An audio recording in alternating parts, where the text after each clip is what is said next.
Hotel ಮತ್ತು ರೆಸ್ಟೋರೆಂಟ್ಗೆ ಹೋದಾಗ ಸ್ಟಾರ್ಟರ್ನಲ್ಲಿ ಚಿಲ್ಲಿ ಪನ್ನೀರನ್ನು ಆರ್ಡರ್ ಮಾಡ್ಕೋತೀವಿ.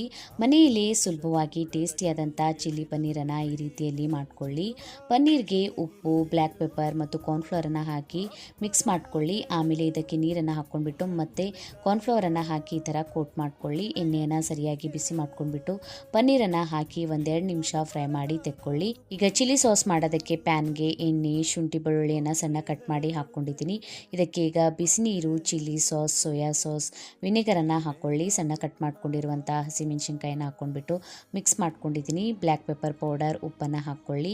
ಈಗ ಕಾರ್ನ್ಫ್ಲವರ್ ಮತ್ತು ನೀರನ್ನು ಸೇರಿಸ್ಕೊಂಡ್ಬಿಟ್ಟು ಈ ಥರ ಪೇಸ್ಟನ್ನು ಹಾಕ್ಕೊಂಡ್ಬಿಟ್ಟು ಸರಿಯಾಗಿ ಮಿಕ್ಸ್ ಮಾಡ್ಕೊಳ್ಳಿ. ಕೊತ್ತಂಬರಿ ಸೊಪ್ಪು, ಫ್ರೈ ಮಾಡ್ಕೊಂಡಿರುವಂಥ ಪನ್ನೀರ್, ಕ್ಯಾಪ್ಸಿಕಮ್, ಈರುಳ್ಳಿನ ಹಾಕಿ ಸರಿಯಾಗಿ ಮಿಕ್ಸ್ ಮಾಡ್ಕೊಳ್ಳಿ. ಲಾಸ್ಟಿಗೆ ಸ್ಪ್ರಿಂಗ್ ಆನಿಯನನ್ನು ಹಾಕ್ಕೊಂಡ್ಬಿಟ್ಟು ಮಿಕ್ಸ್ ಮಾಡ್ಕೊಳ್ಳಿ. ಟೇಸ್ಟಿಯಾದಂಥ ಚಿಲ್ಲಿ ಪನ್ನೀರ್ ರೆಡಿ ಆಗುತ್ತೆ. ಟ್ರೈ ಮಾಡಿ ನೋಡಿ. ವಿಡಿಯೋ ಇಷ್ಟ ಆಗಿತ್ತಂದರೆ ಲೈಕ್, ಶೇರ್ ಮಾಡಿ. Thank you for watching.